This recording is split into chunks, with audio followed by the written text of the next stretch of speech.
Whenever you're ready. Yep, you're on. Hey guys, what's up? This is Shaggy from HexTCG.com. I'm here with Cory, Big Stacks over here. Going to give us some inside information on Hex, hopefully. This is going to sandbag us. So real quick, Cory, one of our editors, actually our big editor, Mr. Tata, who does a lot of the content with us, said he met you up in WoW Nationals. Yeah. What can you tell me about that? WoW Nationals, so the first WoW Nationals had, and at the time, I was at Upper Deck and created the WoW TCG, and then I left and went to Blizzard, and one of the rules that I made for the WoW TCG while I was at Upper Deck was that Upper Deck employees couldn't play in the WoW TCG competitively. Clearly that'd be unfair, but Blizzard employees could, because I want all the Blizzard people to be invested in the game, so having them go to tournaments and have fun was like, that'd be cool. Then I happened to leave and go work at Blizzard, so then I qualified to be able to actually play the game. Right on time. Yeah, right. And so that was Gencon in 2007, and it was either 6 or 7. I think it was 7. And the first Nationals had about 450 or 425 players. It was huge, and we got to play. The Blizzard people got to play in it, and actually I went like 9-1 the first day, so I made day 2, and then did well enough with the drafting to get into the final 8. And then we met in the first round of the final 8. We actually played, I believe, during day 2, during one of the draft pods. Oh, one of the draft pods. Oh, okay. So, yeah, and then eventually I ended up getting 3rd. I lost. John got 2nd. I lost first round to John. So I lost to Brad Watson, who's a very good player, and I was close though. I was still pissed about it. Like I had a terrible draw, and on the first 2 games, and my deck was really designed to beat his. It really was, and even he was surprised by how much hate I had in my deck. But it just petered out at the very end. And the 2 people that were playing in the very end, like well, if I'd have beaten him, the guy that I would have played against, absolutely my deck was tuned against him. I could have won the damn thing, so I was so bummed to come so close. You draw bad, right? Yeah, I was my beat story. I draw bad. I forgot to draw the right cards. I was terrible at the game. Sure. That kind of leads into another question that we have. A really common question of performance itself is, was John Tata beating you basically what inspired you to make Hex? Were you just like, I'm done with this game? That's right. I flipped the table. John Tata. Fuck this. We caught it from WoW, and it's gonna make That's right. Hex. I'm going to play on the PC so that people can't see how angry I am when I lose. You know, the Hex whole thing, like the biggest, in a way, you know, what I have played in the past absolutely informed why I did the Hex design. Like having played in Pro Tours for Magic and played for WoW TCG, I loved it. I used to fly around to qualifiers for Magic. Like I flew up to Reno to play in a goofy qualifier, and there's like 26 guys here, and I flew here to play in this thing, and like 16-year-old kids, and just crushing them. No, I mean, I didn't win that one. There was a couple other people there that were like high-end players too that are flying around trying to qualify for the Pro Tour. There's a dealer that from Reno is playing. He got in a fist fight during the damn thing. Like it was zany. Oh my God. Play on the Bronx. And this is early Magic. And I loved it. I loved it so much, and I had so many friends. Like I was in the Southern California community, so I'd play at Costa Mesa Women's Club, and Scott Larrabee, who now runs all the organizations, used to run this thing every Saturday.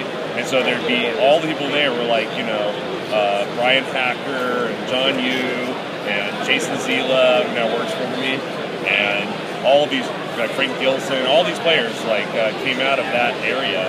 Tons of pro players came out of that area, and tons of people that now work at WotC. Like I remember Mark Rosewater being at midnight store openings in Southern California to buy packs. Like this one little community actually has a lot of the people who've gone up into being big pieces of what TCGs are.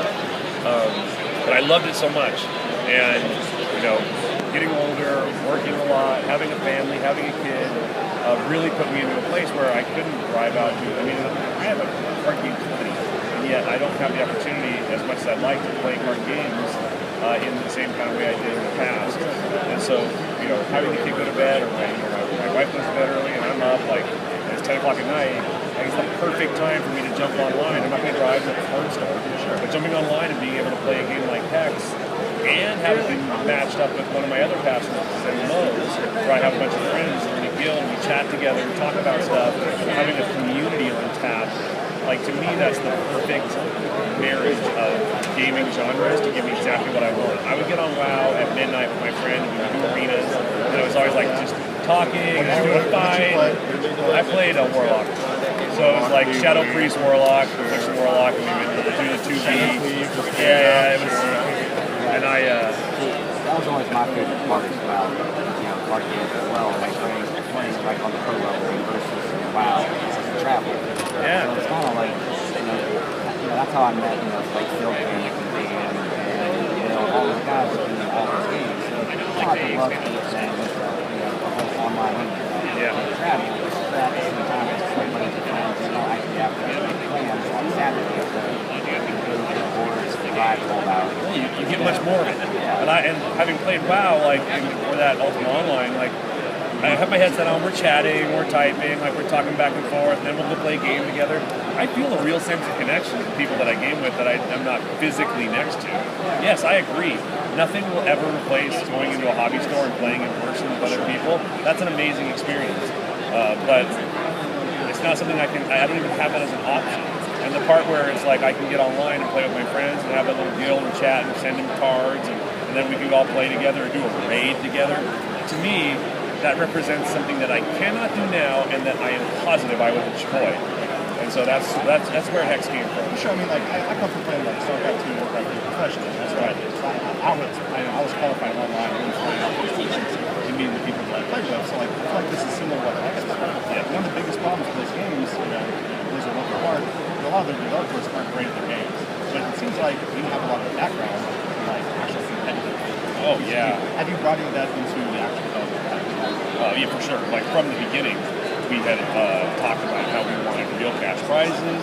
We wanted the esports to be a big focus for us. Like, we've been talking to Twitch. Like, and so Twitch is very excited about integrating directly into the game. I think, our organized play group, I mean, we do organized play as part of what we do. We put on tournaments all around the world. We have big tournaments, big cash prizes, and all that stuff. It was part of the initial design, and that's why even it informs the design in the sense that you look at the difference, the wall between PvE and PvP. So the reason there's a wall is because I want to be able to balance PvP very, very specifically around what you would expect from a full-fledged professional level trading card. And if you had all those PvE cards that are wacky, that's not going to work. And also, you see WoW running that problem. You know what I mean? Like, yes, it's hard for them to balance PvE and PvP because and that's where you see like arena gear came from, right? Because everyone was going online and buying eBay accounts because I want to play PvP. I don't want to have to be a high-end raider. Those are two different people, but you need his stuff to be this guy. It makes no sense at all. So the solution was the arena gear, which was a good solution. So for us, walling off PvP means that somebody who wants to come do drafts and play at a professional level doesn't have to go try and play a dungeon to find it. Maybe find a card that dropped and they need it for their deck. It's ridiculous. And so that idea of professional players in esports, organized play was absolutely at the core of every decision we made. So this kind of leads into, I guess, my question that I have is like dying to ask you. Passion question. When I saw Hex, I saw like, oh my gosh, it's going to be digital and one of my, like, the thing I'm looking forward to the most is the ability for you guys to, like, patch cards. Like, and here we go, right? So in Magic, cards OT to FP. And that's somewhat frustrating. Like, why did you guys choose to go with betting route instead of just looking at cards? If you look at other popular MMOs and what they've gone through in terms of constantly fine-tuning, like, class balance and equipment balance and what it means in their version of meta, it is a slippery slope in terms of everything sort of sliding down into a place where nothing feels special. And so for me, the cards that people feel like that's broken, often people feel like cards are not. Not even 9%. They're not. And so, like, if I set up a scenario where people can be like very unhappy about a card, but we know for a fact it's not broken, so we do, and then everyone's screaming for, well, just fix it because you fix cards, then it puts us in a weird position. And also, the secondary market is very important to me because it's a virtual collectible. And if you have a card that's worth some kind of gold and platinum or whatever, and you trade for them, and then all of a sudden I do something to it that makes them worth less, that's a pretty negative play experience. Now the part where it's going to get potentially banned will do some of the same things, but I feel like it's so ingrained in sort of how people expect TCGs to work that it feels okay to me. The other piece of it is PvE. Any banned cards on the PvP side will not be banned for use in PvE, including PvE, PvP tournaments. And so the idea that the card is still the card you traded for, that integrity is super important. So, but when it comes to the other side, cards that you did not buy out of packs, the PvE cards, I haven't decided yet if we're going to do anything to those. Probably not, because I think we've done a good job that nothing should be catastrophically breaking. But when it comes to equipment and champion stuff and all the other fun sandboxy PvE stuff that is like impossible to balance, literally impossible, it's combinatorials into the billions, we may have to fix things occasionally because I don't want to trivialize the PvE content by making some broken combo just be able to roll every number. That would be ridiculous. And everything's broken to beat you, right? So Yeah, that's what everybody looks for. right. I can understand that being very tough, you know. Same thing I think happens with everything. It's easier to blame the card than it is the person making this. So because of that, so you talked about the gold class, and I know that's Sean's questions. It's like, how do you guys want to do that? I guess the gold to platinum ratio, the cash out prices, can we trade cards around the actual No. So, us giving you actual money for things is a pretty massive undertaking. Like, I was actually involved a little bit with that back when I was at Blizzard with the Real Money Auction House. There are, there's regulations, and then they're all like for regions of the world, basically. That's a huge undertaking, and not something we're decided to jump into at this point.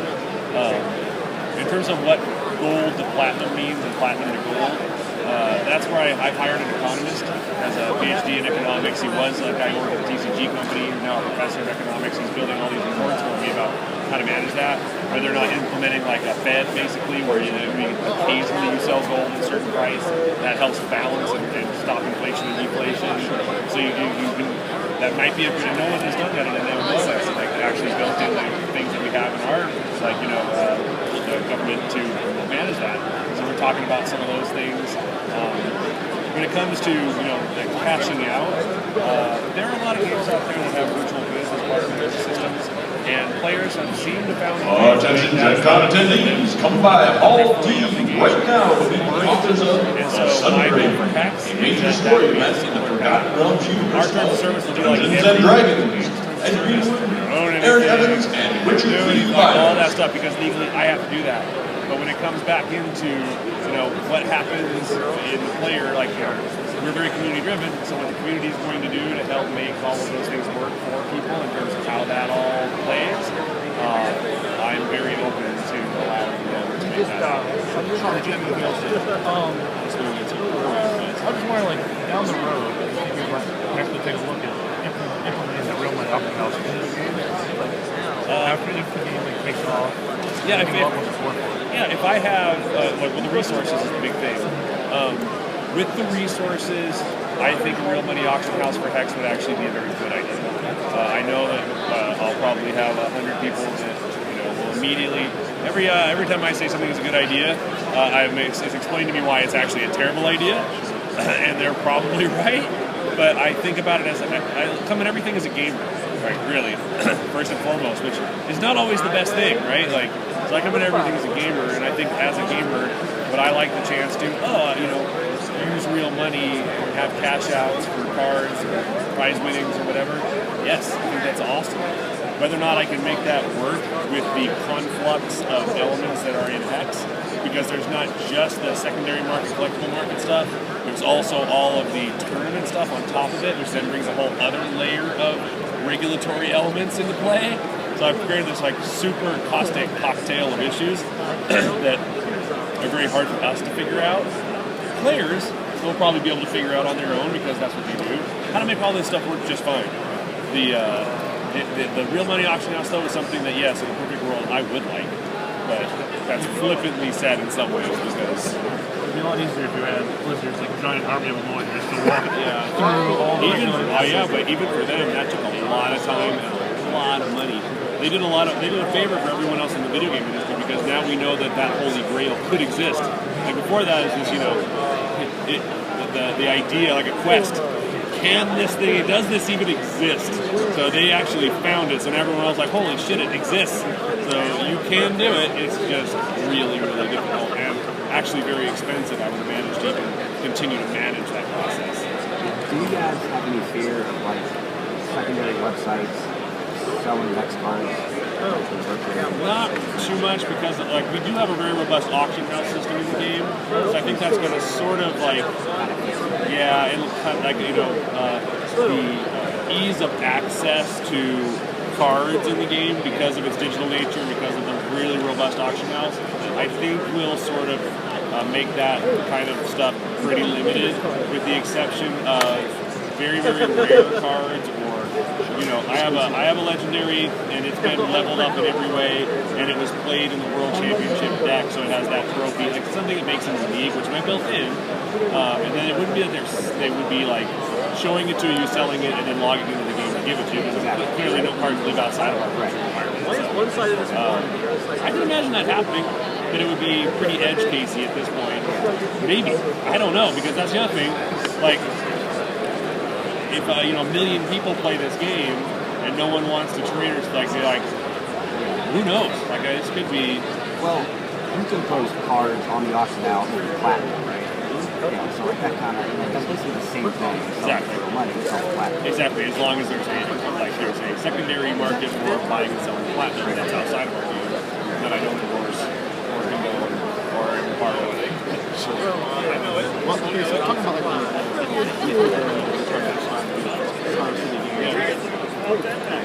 one of their big draws. That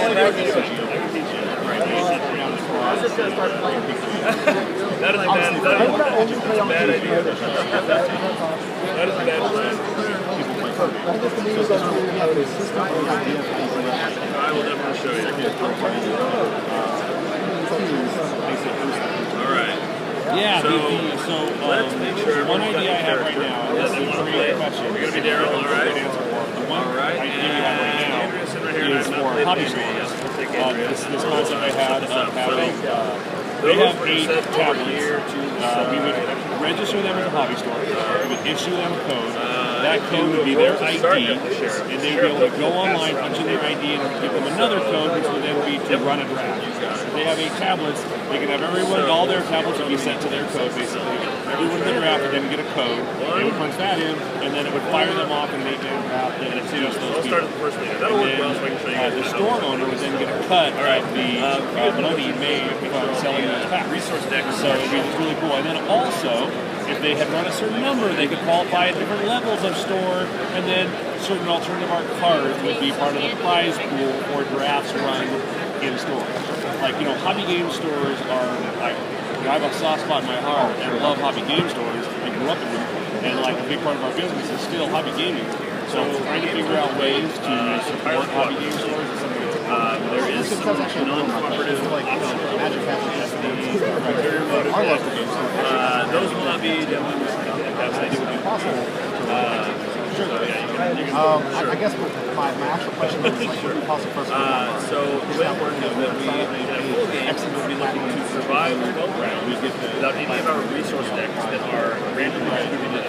It's a good idea. It's just figuring out how to implement it and what that Any one of these decks having, you know, clearly the support of the community. We have to make sure we're not people who are out there right now trying to bring awareness and be part of all this. It's insanely important to us, and so giving back support in terms of having, you know, marquee tournaments brought to you by, like all that, you know, certain qualifying tournaments that are all about like bridging people to certain content, all that stuff is, I think, very exciting.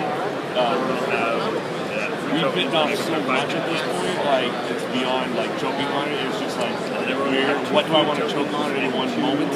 So I definitely like the idea. It's something that we would have to figure out. Like, it's easy enough for me to say, yeah, absolutely. Tomorrow. Yeah, but as I said before, I often do everything with me sounds cool, and then it's explained to me often by Chris Woods why it's a terrible idea. Yeah, exactly. Okay, so finishing up here real quick. If you read your character card, you'll be able to see at the top, you'll see a turn order for the player. You'll then see a leader special ability. I was just talking to someone about it last night. with your not hit point at the dinner with your allies and your food. Trying to spoil stuff, but one of the things I just put that thread up recently about guilds. The guild system was really about bringing people together, letting you test decks and make comments and stuff. Cool feature. Then we started talking about this idea of, well, what if once a month or once a week, it's like these faction-specific, one for each side, raids popped up, and then the guild that could beat it the quickest, you get points, you get a ladder, all these great ideas about what it means to be the guild and activate this guild. Chris was actually one again. A great starting. He's like, well, is a guild about a PvE experience or PvP experience? And I was like, oh, that's a good question. You know what? Maybe the guild is more about a PvE experience. And so for the PvP experience, maybe we want teams. So what we're talking about now is we're probably going to do is guild and teams. And so teams are going to be like a guild, or they're going to be capped at either 8 or 16 people. And so you're going to be on a team is going to like lower the number, the better, because then it really means something. Like you're 8 guys, and like if you're on the team, you're on the team. Then we give you all that functionality of like tuning decks together, making comments together, all that stuff. I think is be remarkable. And then imagine, like, I want multiplayer very badly, but a 2v2 multiplayer experience on an online game like this is a fucking nightmare. And so, until I can figure out how to make that amazing, I still want some of that feel. So imagine if you're on an 8-person team, and we have a team tournament. The way it works is there's 8 draft pods, and one person from each team is making up one person in each draft pod, and then it goes up to the next bracket and the next, and then you can see what team won, how many people struck down on it, like, you know. If you guys qualify, But yeah, but that's good. I like that. The problem with that is that like I was talking to a lot of people yesterday about that like multi-level sales in the game, but I explained to them like the fun side of that is like he was under me and I was getting, and then he left and put someone else in. Like I think there's a big like we're gonna go around to a lot of these ideas. And the unintended consequences that some people talk about is that some of these decisions need to be thought through pretty carefully. I tend to be very flippant about like, here's a good idea, and then it's off. I obviously want us to be like, you know, world best PvP. One on the highway. Like I said, we had some echo and suck. I want you to bring our rating down. But think about that, like, you're right. So if it was a PvP-centric guild, but then in your guild there are, because if you'll have, like, so we're talking about, like, on your interface, we're adding this little banner, you can customize it with icons a little bit, that's your guild banner, and then right beside it and behind it is your team banner. And then you can click on it and rotate them. So you're in a guild and you're on a team. So if you're a PvP guild, and then you have all these teams that are part of that guild, it'll show those things connect. So, like the A team, I would take 1 damage, you would take 2 damage, and you would take 1. Right, exactly. It's an awesome idea. Maybe I can join the C team. Yeah, maybe we're not dying. So finishing up, some of the questions we asked some of our viewers, what do you want to ask? That is just the setup. Some of the questions like, what's his favorite card? I've answered that question a million times. Replicator's Gambit is my favorite card. The only person who's had that question is going to be the leader player of the round.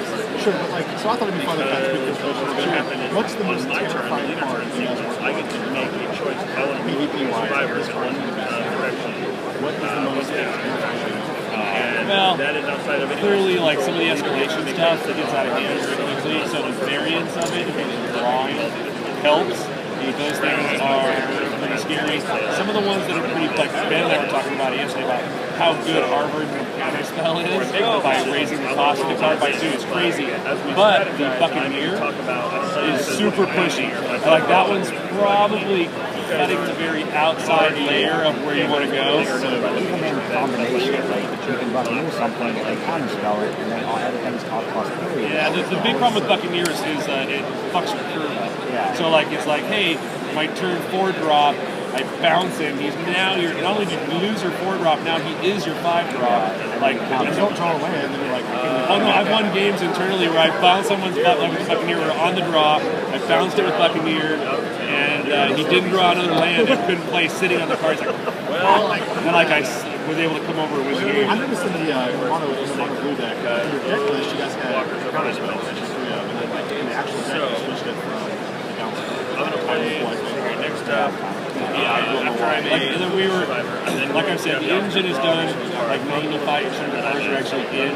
Some of them are more like than others as we're going through and debugging all the cars. So it might have been they switched it out because there were some issues, or it might have been that the complexity of playing a counterspell during a demo sort of situation where people wouldn't know that like they could stop. Like it might have been. I feel like when people get in and learn how to play the game for reals, like ammunition, just sitting here, the potential that because we didn't know who was going to be here to play. Maybe even not know TCG so well, they're not going to understand how to play a counterspell effectively. That's a pretty complex conceptual area for a pass priority style. We had a guy, actually, around he turned it's like, no, seriously. Like, I can't believe how many Kickstarter people I had that were like, so how do I learn TCGs? Like, you Kickstarted this game and big money, and I've never played it just because they loved how original this concept was. So after I'm done with my event, like my mother-in-law, I tell the stories about it all the time, about her learning to play WoW, and how the guild, the ladies only 55, and how WoW didn't teach people how to play, and now we want to do that too. She put in $2,500 into the game. I can tell her, don't do that, like, it's ridiculous, like, use that money to come see us or something, because we choose to, and she's like, no, I'm doing this, I believe in you, and also I'm going to learn how to play this game. So she's going to learn how to play, she learned how to play WoW, and it's a high-end rating game, like talks about shot rotation, and 100. So I have no doubt that she's going to learn how to play a TCG. She'll probably end up winning a bunch of money, make all that money back. So, there you go. She has to have any questions to ask before the show. When you're talking about the pro player stuff too, one of the things that's most important is really doing the real cash tournaments, and we have been making headway. I think we actually have potentially come up with a way to make it work, so we're betting it right now. And my hope is that fingers crossed. Yeah, we actually talked to Will a little bit about shed some light. Yeah, so that I asked Will, and I'll ask you too, to say anything. It's like, the whole world, right? In a world, as, pro players and other stuff, in a world where it's kind of a big draw for you. So, one thing that I'm kind of concerned about is you guys have a place that has it as a physical location, and as well as like something like HexCon or even Gencon, like MLG. Yes. Physical locations is absolutely a part of it. Yeah, that's all I was saying, because it'd be very difficult to have it online only because, like, teams, not that we would do it, but other teams maybe would like, an 8-person roster, and guys, hey, what's the right way, how do I do this? No, it's definitely physical locations. I want to do shoutcasting. I want to do the booths that are soundproof and then a giant screen and all the cards are visible, including rabbiting the first card off their deck. And then making comments about, okay, he does it because he's on the draw. We're going to figure out if he wins, how's he going to play this. Like, can you imagine that kind of thing? Like the excitement of like watching poker, which that statement sounds so ridiculous coming out of my mouth. And I actually enjoy watching poker being commented. I do. And so. Of like, what's this guy gonna do? What's gonna happen? And the shoutcaster giving context to the information. Like, I'll watch StarCraft, which I'm not great at and don't understand completely at that level. I mean, I played a lot of StarCraft, but I hear a shoutcaster explaining to me what the hell that person's doing and why and how amazing it is. I'm like, oh. So with this game, having shoutcasters talking about the decisions they're making, why, and what they may do next, seems to me would be very interesting. So having a live event with that sort of thing is awesome. That's all dependent on the success of this game, clearly. I'm glad you kind of brought that up. That's actually a question that comes from esports. Yeah, first thing is the big thing about it. You're not identified, then you can draw.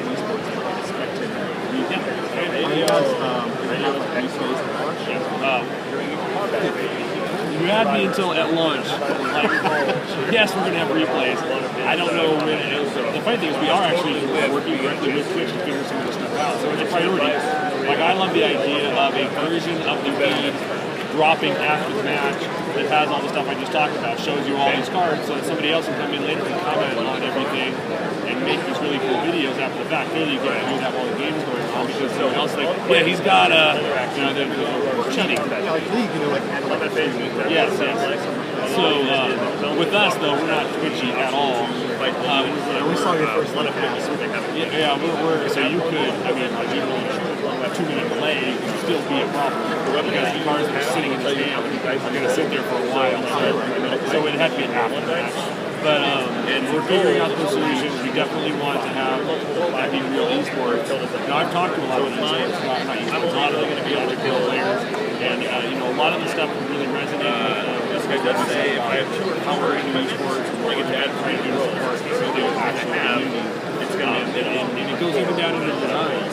You look at the trophy case, I'm a player that has a big name in the card and won the championship. Won the World Championship trophy in the back of my card. When you roll over it, it has my name, my team name, when I won it, what the tournament was, and that's a pretty cool digital signature in that card, which makes that card worth more money that person then gets to go out and potentially catch it. That's pretty good. That's pretty good feature for the esports. You get to keep it. Two is not a whole lot better, but that gets me to 5. Because of my plus 3 that I have. And I'm going to do one of the lockers. Down to 2. I think the location-based events will have to be very closely planned. I can't imagine that there'd be a lot of qualifiers. I think the qualifiers are what's going to live online. I think coming to the big events is going to be what happens in the real events. So, but for us to put together 256 components, that has to be part of our plan. So we're going to have to build like missions. Those cost like thousands of computers. Only to one. So NVIDIA loaned me the 32 computers that I use. So at that point, PC banks, you get it far enough ahead of yourself, Dell's of the world, for you. I think it's absolutely doable. And then if the game's big enough, I'll just buy a giant PC bank ourselves and stuff like that. You abandoned my last question. So shown might need abandoned. And then maybe I don't give you the crossbow.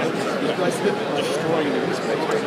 And they actually end up hiring I think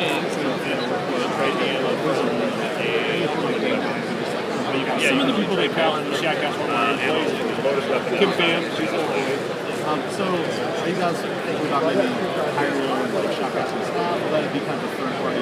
Well, no, if you gave it to Roscoe as is, commenting on this right now would be like telling you what my unborn child's jobs are going to be in the future. Like, yes, that sounds awesome. To make that feasible, you have to be successful around the whole last we can like, League of Legends making $1 billion a year right now.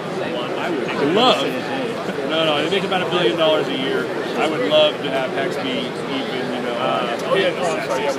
and I think it can be, I really do. And if it is a 10% successful, then yes, that's the kind of thing that we probably would do, build an insane esports division that would be, talking about all the stuff we're talking about, including video editors, everything else necessary to make this into something real. I really want to be the game that deals esports and TCGs together, and no one's really done that. I think that's a big opportunity for figure out what's going to happen. All right, perfect. Cool, guys, any more questions? No, just thank you guys very much. Like, the whole weekend's been surreal having that, all the Kickstarter backers. Like, when I told people that this game wasn't going to happen unless I wasn't really bullshitting. Like, if that Kickstarter had gone the other way, there would have been no more Hex. So